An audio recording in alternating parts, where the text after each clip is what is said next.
This is part 3 of a 6-part lesson on how to shade in order to create the illusion of form on a flat surface, as well as learning about different shading techniques.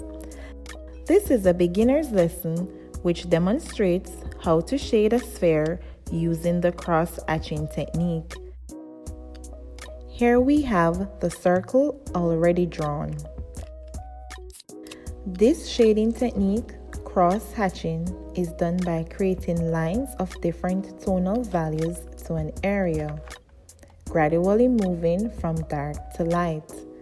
However, these lines intersect or cross each other.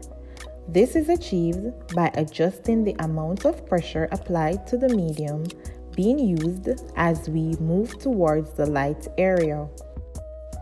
We also use less lines as we move to the lighter area.